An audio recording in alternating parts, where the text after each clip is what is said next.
Hi guys, അയച്ചോണ്ട പുതിയ എപ്പിസോഡിലേക്ക് എല്ലാവർക്കും സ്വാഗതം. അപ്പോൾ ഇന്ന് വളരെ സന്തോഷകരമായ ഒരു ദിവസമാണ്. കാര്യം എന്താണെന്ന് ഞാൻ പറഞ്ഞുതരാം. ഇതേണ്ട നമ്മുടെ ട്രാവലറാണ് ഹോഴ്സിൻ്റെ വെള്ള നമ്പർ പ്ലേറ്റ്. വണ്ടി പ്രൈവറ്റ് ആയിട്ടുണ്ട്. അപ്പോൾ ഈ നമ്പർ എടുത്ത് നിങ്ങൾ MVDയുടെ സൈറ്റിൽ നോക്കുകയാണെന്നുണ്ടെങ്കിൽ എൻ്റെ പേർക്ക് ഈ വണ്ടി പ്രൈവറ്റ് സർവീസ് വെഹിക്കിളായിട്ട് രജിസ്റ്റർ ചെയ്തായിട്ട് കാണാം. അപ്പം കഴിഞ്ഞ ബുധനാഴ്ച എങ്ങാണ്ടാണ് ഈ സംഭവം പ്രൈവറ്റായി കിട്ടിയത്. വളരെയധികം സന്തോഷമുണ്ട്. കുറേ അധികം പേര് നമ്മളെ ഹെൽപ്പ് ചെയ്തിട്ടുണ്ട്. മോട്ടോർ വെഹിക്കിൾ ഡിപ്പാർട്ട്മെൻറ്റിലെ കുറേ പേര് ഹെൽപ്പ് ചെയ്തിട്ടുണ്ട്. അതേമാതിരി തന്നെ സ്പെഷ്യലായിട്ട് എടുത്ത് പറയേണ്ടത് നമ്മുടെ ഏജൻറ്റ് കണ്ണൻചേട്ടനാണ്. അപ്പോൾ പുള്ളി ഇതിന് വേണ്ടിയിട്ട് കുറേ അധികം ഓടി നടന്നതിന് ശേഷമാണ് ഈ സംഭവം നമുക്ക് വണ്ടി പ്രൈവറ്റായി കിട്ടിയിരിക്കുന്നത്. അപ്പോൾ ഈ വണ്ടീനെ കുറിച്ച് അറിയാൻ പാടില്ലാത്തവർക്ക് വേണ്ടിയിട്ട് കുറച്ച് കാര്യങ്ങൾ പറഞ്ഞുതരാം. വണ്ടി കാണിച്ചു തരാം കേട്ടോ. ഇത് കണ്ടോ, നമ്മുടെ വണ്ടി എന്ന് പറഞ്ഞു കഴിഞ്ഞാൽ ആകെ കൂടെ 9 സീറ്റേ ഉള്ളൂ. 9 സീറ്റേ ഉള്ളൂ, ഡ്രൈവറിൻ്റെ അടക്കം 9 സീറ്റേ ഉള്ളൂ. അപ്പോൾ ഞാൻ ആലോചിച്ച എൻ്റെ ലോജിക്ക് ഇത്രേ ഉള്ളൂ.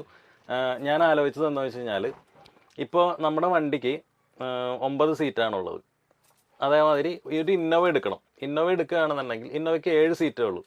7 സീറ്റിന് നമ്മളൊരു 10 ലക്ഷത്തിന് മേലെ സെക്കൻഡ് ഹാൻഡ് വണ്ടിക്ക് കൊടുക്കണം.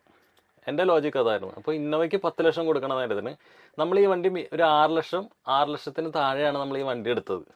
അപ്പോൾ ചുരുക്കത്തിൽ പറഞ്ഞു കഴിഞ്ഞാൽ നമുക്ക് ലാഭമാണ്. പിന്നെ വരുന്നത് ഡീസലിൻ്റെ കാശ് ഇപ്പോൾ പറയാണ്ടിരിക്കണ വേദം. കാരണം ഞാൻ എടുത്തതിന് ശേഷം 10 രൂപയ്ക്ക് മേലെയോ 100-ന് താഴെയായിരുന്നു ഞാൻ എടുത്തപ്പം. 80 രൂപ എങ്ങാണ്ടായിരുന്നു. പക്ഷെ ഇപ്പോൾ ശരിക്കും 103 രൂപ എങ്ങാണ്ടായി. അപ്പോൾ ചെറിയൊരു ടെൻഷനുണ്ട് എങ്ങനെ വണ്ടി ഓടിക്കുന്നുള്ളത്. അത് ഉണ്ട്. പിന്നെ സർവീസ് കോസ്റ്റ് ആണെന്നുണ്ടെങ്കിൽ സർവീസ് കോസ്റ്റ് ഒരു ഫുൾ സർവീസിന് വേണ്ടിയിട്ട് നമുക്ക് ആ കൂടെ വരുന്ന കോസ്റ്റ് എന്ന് പറഞ്ഞു കഴിഞ്ഞാൽ ഏതാണ്ട് ഒരു 5000 രൂപയുടെ അടുത്ത് വരുന്നുള്ളൂ. പിന്നെ എനിക്ക് തോന്നുന്നു അതിൻ്റെ ഡിഫറൻഷ്യലിൽ ഓയിൽ നടക്കണം. അതിന് മാത്രം വേണ്ട 10-30,000 രൂപ വരുന്ന തോന്നുന്നു. അതും രണ്ട് 30,000 കിലോമീറ്റർ 40,000 കിലോമീറ്റർ കഴിഞ്ഞിട്ട് ചെയ്താൽ മതി എന്നാണ് പറയുന്നത്. എനിക്ക് അറിഞ്ഞോടാ, അറിയാവുന്നവരൊന്നും താഴത്ത് കമൻറ്റ് ഇട്ടേക്കണേ. അപ്പോൾ വേറെ ഞാൻ നോക്കിക്കഴിഞ്ഞപ്പോഴത്തേക്കും നമ്മൾ ലഡാക്ക് വരെ പോയിട്ട് വന്നിട്ടാണെന്നുണ്ടെങ്കിലും സർവീസ് എക്സ്പെൻസ് വലുതായിട്ടൊന്നും വരുന്നില്ല. പിന്നെ വണ്ടി അത്യാവശ്യം സുഖമുണ്ട്. 10-12 കിലോമീറ്റർ മൈലേജും കിട്ടുന്നുണ്ട്. അപ്പോൾ എന്തുകൊണ്ടും എനിക്ക് തോന്നുന്നത് ഒരു ഇന്നോവേനെക്കാട്ടും സുഖമാണ് ഇതെന്നാണ്.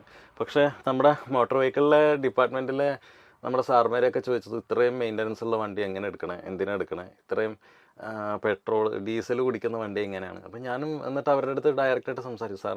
സാർ വിചാരിക്കണ മാതിരിയല്ല, നിസ്സാര പൈസ വരുന്നുള്ളൂ സാറേ, വണ്ടിക്ക് ഇത്രയും വില വരുന്നുള്ളൂ, സർവീസിന് ഇത്ര വരുന്നുള്ളൂ എന്നൊക്കെ പറഞ്ഞപ്പോൾ അവരെങ്ങനെ ആയിരുന്നു ആലോചിക്കുകയാണ് കേട്ടോ. അപ്പോൾ അവർ പറഞ്ഞു കൊള്ളാമല്ലോ, നല്ല പരിപാടിയാണ്. പക്ഷേ പ്രശ്നം ഇതാണ്, പലരും എടുത്ത് കള്ള ഓട്ടോ ഓടുന്നുണ്ട്. അതായത് പ്രൈവറ്റ് വണ്ടിയായിട്ട് എടുത്തിട്ട് ടാക്സി ഓട്ടോ ഓടുന്നുണ്ട്. അതാണ് അവരുടെ മെയിൻ കൺസേൺ. നമ്മൾ ഓഗസ്റ്റ് മാസമാണ് വണ്ടി എടുക്കുന്നത്. 2021 ഓഗസ്റ്റിലാണ് നമ്മുടെ ഈ ബുൾജെറ്റിൻ്റെയൊക്കെ ഇഷ്യൂ വന്നത്. നമ്മൾ വണ്ടി എടുത്ത് 4ാമത്തെ ദിവസമാണ് ഈ ബുൾജെറ്റിൻ്റെ ഇഷ്യൂ വന്നത്. ഓക്കെ, അപ്പോൾ ഞങ്ങൾക്ക് ശരിക്കും പേടിയുണ്ടായിരുന്നു പ്രൈവറ്റായി കിട്ടുമോ എന്നുള്ളത് തന്നെ പേടിയുണ്ടായിരുന്നു. അപ്പോൾ ഈ വണ്ടി എടുത്ത് നമ്മൾ കോഴിക്കോട് സുജിത്ത് എന്ന് പറഞ്ഞൊരു പുള്ളിയുടെ അടുത്ത് നിന്നാണ് വണ്ടി എടുത്തത്. നല്ല മനുഷ്യനാണ്. പുള്ളിയുടെ അടുത്ത് നിന്ന് വണ്ടി എടുത്തപ്പോഴത്തേക്കും നമ്മൾ പറഞ്ഞു നമ്മളിങ്ങനെ ആവശ്യത്തിനാന്ന് പറഞ്ഞപ്പോൾ പുള്ളി പറഞ്ഞു, അയ്യോ ഇപ്പോൾ ഇങ്ങനെ ഒരു പ്രശ്നം നടക്കുന്നുണ്ടല്ലോ, അപ്പോൾ നിങ്ങൾക്ക് പ്രൈവറ്റായി കിട്ടുമെന്ന് സംശയമുണ്ട്. ഒരു കാര്യം ചെയ്യും, നിങ്ങൾ ഈ വണ്ടി എൻ്റെ പേര് വെച്ചുകൊണ്ട് തന്നെ നിങ്ങൾ ലഡാക്കിൽ കൊണ്ടുപോക്കോ എന്ന് പുള്ളി കൺസെൻറ്റ് എഴുതി തന്നു. അങ്ങനെയാണ് ഞാനും ഷെറിനും അതേമാതിരി നമ്മുടെ ടീമും എല്ലാവരും കൂടെ ലഡാക്കിലേക്ക് പോയത്. പോയി വന്നു കഴിഞ്ഞിട്ട് പിന്നെയാണ് പ്രശ്നങ്ങൾ ഓരോന്നോരോന്നായിട്ട് സ്റ്റാർട്ട് ചെയ്യുന്നത്. അതായത് ഇപ്പം നമ്മുടെ വണ്ടി പ്രൈവറ്റ് ആക്കാൻ പോയി കഴിഞ്ഞപ്പോഴത്തേക്കും ടാക്സി പെർമിറ്റ് ഉണ്ട്, അത് കോഴിക്കോട് നിന്ന് ക്യാൻസൽ ചെയ്യണം. അപ്പോൾ അങ്ങനെ കുറേ പ്രശ്നങ്ങൾ, കോവിഡിൻ്റെ പ്രശ്നങ്ങളൊക്കെ ആയിട്ട് നമുക്കത് കുറേ അധികം നീണ്ടു. ഏറ്റവും ലാസ്റ്റ് നമുക്ക് വണ്ടി സ്വന്തം പേരിൽ എൻ്റെ പേരിലേക്ക് ആക്കി കിട്ടിയത് ജാനുവരിയിലാണ്. ഈ ജാനുവരി 2022 നമുക്ക് എൻ്റെ പേരിലേക്ക് ആയി കിട്ടിയതിന് ശേഷം ഞാനത് പ്രൈവറ്റ് ആക്കാനായിട്ട് അപ്ലൈ ചെയ്തു. 595 രൂപയാണ് നമുക്ക് വണ്ടി പ്രൈവറ്റ് ആക്കാനായിട്ടുള്ള നമ്മുടെ RTOൻ്റെ ചിലവായിട്ട് വരുന്നത്, എക്സ്പെൻസ് ആയിട്ട് വരുന്നത്. പിന്നെ നമ്മൾ ടാക്സ് അടയ്ക്കണം. അതായത് വണ്ടി മാനുഫാക്ചർ ചെയ്ത ഡേറ്റ് തൊട്ട്, അല്ലെങ്കിൽ പർച്ചേസ് ഡേറ്റ് തൊട്ട് ഇന്നത്തേക്ക് വരെയുള്ള ടാക്സ്, അതായത് എന്നാണ് പ്രൈവറ്റ് ആക്കാൻ ഉദ്ദേശിക്കുന്നത് അന്ന് തൊട്ടുള്ള ടാക്സ് അടയ്ക്കണം. അതൊരു 52,140 രൂപ അടുത്ത് ഞാൻ അടച്ചിട്ടുണ്ടായിരുന്നു. ഇത്രയാണ് ടോട്ടൽ എക്സ്പെൻസ് വരുന്നത്. പിന്നെ നമ്മുടെ ഏജൻറ്റ് കണ്ണൻചേട്ടന് കൊടുക്കാനുണ്ടായിരുന്ന എമൗണ്ടും കാര്യങ്ങളും. കണ്ണൻചേട്ടൻ അത്യാവശ്യം കുറേ അധികം ഹെൽപ്പ് ചെയ്തിട്ടുണ്ട് കേട്ടോ. കുറേ അധികം ഓടി നടന്നിട്ടാണ് നമുക്ക് വണ്ടി പ്രൈവറ്റായി കിട്ടിയത്. അതിനും ലീഗലി കുറച്ച് പ്രശ്നങ്ങളുണ്ട്. കാര്യം ഞാൻ പറഞ്ഞുതരാം. വണ്ടി പ്രൈവറ്റ് ആക്കുമ്പോൾ ഫസ്റ്റ് തന്നെ MVDയുടെ ചോദ്യമാണ്, നിങ്ങളുടെ വീട്ടിൽ എത്ര പേരുണ്ട്, ഒന്നാമത്തെ ചോദ്യം. അപ്പോൾ എൻ്റെ വീട്ടിൽ ഇപ്പോൾ ശരിക്കും എൻ്റെ റേഷൻ കാർഡ് എടുത്ത് കാണിച്ചു കഴിഞ്ഞപ്പോഴത്തേക്ക് 4 പേരേ ഉള്ളൂ.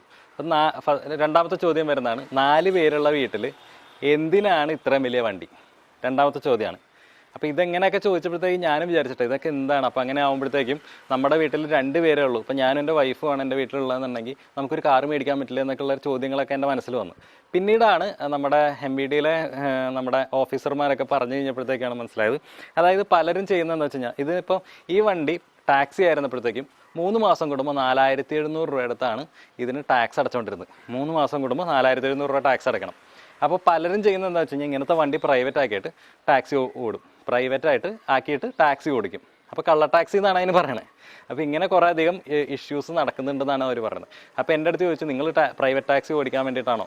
അങ്ങനെയൊക്കെയാണ് എൻ്റെ അടുത്ത് ചോദിച്ചത്. അപ്പോൾ ഞാൻ പറഞ്ഞു, സാറേ എനിക്ക് അതിൻ്റെ ആവശ്യമില്ല, ഞാനൊരു ഇങ്ങനെ സംഭവം അത്യാവശ്യം ഒരു യൂട്യൂബ് ചാനലുണ്ട്, നമ്മൾ ഇതേമാതിരത്തെ കണ്ടൻറ്റുകളാണ് ചെയ്യുന്നത്. അതേമാതിരി ഈ വണ്ടിയുടെ ഉപയോഗം എന്താണെന്ന് വെച്ച് കഴിഞ്ഞാൽ എനിക്ക് എൻ്റേതായിട്ടുള്ള എൻ്റെ ഫാമിലിക്ക് ഇത്രയും പേരുണ്ട്, എനിക്കിപ്പോൾ ഒരു കൊച്ചുമോളം ഉണ്ടായിട്ടുണ്ട് എന്നൊക്കെ പറഞ്ഞ് കുറേ എക്സ്പ്ലെയിൻ ചെയ്ത് കഴിഞ്ഞപ്പോഴത്തേക്കും അവർക്ക് കാര്യം മനസ്സിലായി. എൻ്റെ വീട്ടിലും എൻ്റെ വൈഫിൻ്റെ വീട്ടിലെ ആൾക്കാരും കൂടെയൊക്കെ പോകുമ്പോഴത്തേക്കും ഞങ്ങൾക്ക് ഇതേമാതിരി ഒരു വണ്ടി വേണം, ഒരു കാറിൽ കൊള്ളുന്ന ആൾക്കാരല്ല അതിൽ കൂടുതലുണ്ടെന്നൊക്കെ പറഞ്ഞപ്പോൾ പുള്ളിക്ക് കാര്യം മനസ്സിലായി. അതിനുശേഷം നമുക്ക് എം വി ഡിയുടെ തലത്തിൽ ഒരു ഇൻവെസ്റ്റിഗേഷനൊക്കെ കഴിഞ്ഞിട്ട് ആ ഇൻവെസ്റ്റിഗേഷൻ റിപ്പോർട്ട് കിട്ടിയതിന് ശേഷം മാത്രമാണ് എനിക്ക് ഈ വണ്ടി പ്രൈവറ്റ് ആക്കാനുള്ള ഓർഡർ ഇട്ട് തന്നത്. അപ്പോൾ ഇത്രയും സംഭവങ്ങൾ നടക്കുന്നുണ്ട്. ഇപ്പം പ്രൈവറ്റ് ആക്കൽ അത്ര നിസ്സാരപ്പെട്ടൊരു കാര്യമായിട്ട് നിങ്ങളാരും വിചാരിക്കേണ്ട, അത്യാവശ്യം കുറേയധികം ടൈം കൺസ്യൂമിംഗ് ആണ്. അപ്പോൾ ഫൈനലി എനിക്ക് ഈ വണ്ടി പ്രൈവറ്റായി കിട്ടിയത് ഈ മാർച്ച് മാസം 31-ാം തീയതിയാണ് ഇത് പ്രൈവറ്റായി കിട്ടാനുള്ള ഓർഡറും കാര്യങ്ങളൊക്കെ കിട്ടിയത്. അതിനുശേഷം ഏപ്രിൽ മാസം ഒരാഴ്ച കഴിഞ്ഞപ്പോഴത്തേക്കും വണ്ടി ഏതാണ്ട് പ്രൈവറ്റ് ആയി വന്നിട്ടുണ്ട്. കണ്ടാ? അപ്പോൾ ഇങ്ങനെയൊക്കെയാണ് സംഭവങ്ങൾ. അപ്പോൾ ഇനിയിപ്പോൾ കുറേ അധികം വർക്കും കാര്യങ്ങളൊക്കെ വണ്ടിയിൽ ഓൾറെഡി പെൻഡിങ് ആണ്.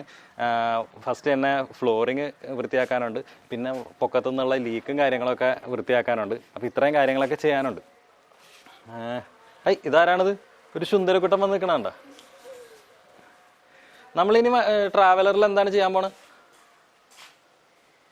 തനിക്ക് എന്തൊക്കെയാണ് ചെയ്യാനുള്ളത്?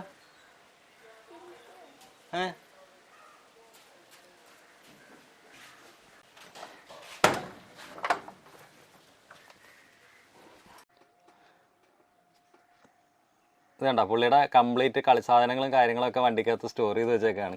ഇനി ഇതിൻ്റെ ബാക്കിൽ സൈക്കിളും കൂടെ എടുത്ത് വെക്കണം. അതായത് ഇപ്പോൾ ഞാൻ നീതുവിൻ്റെ വീട്ടിലാണല്ലോ, നീതുവിൻ്റെ വീട്ടിൽ നിന്ന് എൻ്റെ വീട്ടിലേക്ക് പോകാനുള്ള ട്രാൻസ്പോർട്ടേഷൻ്റെ സംഭവങ്ങളെല്ലാം ഇതിൻ്റെ അകത്തേക്ക് കയറ്റി വെക്കാനാണ് കേട്ടോ. സൈക്കിൾ ഇവിടെ പുള്ളി കൊണ്ടുവന്നിരിക്കുന്ന എല്ലാ സാധനങ്ങളും വണ്ടിക്കകത്ത് കയറ്റി വെച്ചേക്കാണ് വീട്ടിൽ കൊണ്ടുപോകാനായിട്ട്. അതാണ് ഇപ്പോൾ ചെയ്ത് വെച്ചേക്കണേ. അപ്പോൾ എന്തായാലും കുറച്ച് ബുദ്ധിമുട്ടിയിട്ടാണെന്നുണ്ടെങ്കിലും നമുക്ക് നമ്മുടെ വണ്ടി പ്രൈവറ്റ് ആക്കി കിട്ടി. അപ്പോൾ ഇനിയിപ്പോൾ എന്തായാലും ചെയ്യാനുള്ള കാര്യങ്ങളെന്ന് പറഞ്ഞു കഴിഞ്ഞാൽ, ഒന്ന് വണ്ടിയുടെ സീലിങ്ങിൻ്റെ ലീക്ക് മാറ്റണം, എന്നാലേ മഴയത്ത് നമുക്ക് വണ്ടി കൊണ്ടുപോകാൻ പറ്റുള്ളൂ. പിന്നെ നമ്മുടെ ഫ്ലോറ് കുറച്ച് പൊട്ടി നാശമായിട്ടിരിപ്പുണ്ട്, അപ്പോൾ ഫ്ലോറിങ്ങും മര്യാദയ്ക്ക് ചെയ്യണം. അപ്പോൾ ഇത്രയും സംഭവങ്ങളാണ് അർജൻറ്റായിട്ട് ഇനിയിപ്പോൾ വണ്ടിയിൽ ചെയ്യാനുള്ളത്. അപ്പോൾ അത് എത്രയും പെട്ടെന്ന് നമുക്ക് ചെയ്യാം എന്ന് വിചാരിക്കണം.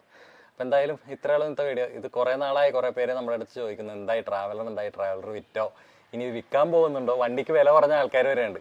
അപ്പം അവർക്കൊക്കെ വേണ്ടിയിട്ടൊരു അപ്ഡേറ്റ് വീഡിയോ ചെയ്യുന്നത്. അപ്പോൾ എന്തായാലും ഇത്രയുള്ള ഇന്നത്തെ വീഡിയോ നിങ്ങൾക്ക് ഇഷ്ടമായി കാണുമെന്ന് പ്രതീക്ഷിക്കുന്നു. ഇഷ്ടമായി തീർച്ചയായും ലൈക്ക് ബട്ടൺ അടിക്കുക, ഫ്രണ്ട്സുമായിട്ടൊക്കെ ഒന്ന് ഷെയർ ചെയ്ത് വിടുക. ചാനൽ സബ്സ്ക്രൈബ് ചെയ്യാത്തവരുണ്ടെങ്കിൽ സബ്സ്ക്രൈബ് ചെയ്യണം. തൊട്ടടുത്തുള്ള ബെല്ലൈക്കണും കൂടെ എനേബിൾ ചെയ്ത് അത് ഓൾ ഇട്ട് കഴിഞ്ഞാൽ ഞാൻ വീഡിയോസ് ഇടുമ്പോൾ അപ്പോൾ തന്നെ നോട്ടിഫിക്കേഷൻ നിങ്ങൾക്ക് ലഭിക്കുന്നതായിരിക്കും. ഫേസ്ബുക്കിലും ഇൻസ്റ്റാഗ്രാമിലും ഫോളോ ചെയ്യാത്തവരുണ്ടെങ്കിൽ ഒന്ന് ഫോളോ ചെയ്യാം. എന്തായാലും അടുത്ത വീഡിയോയിൽ കാണുന്നവരെ ബൈ.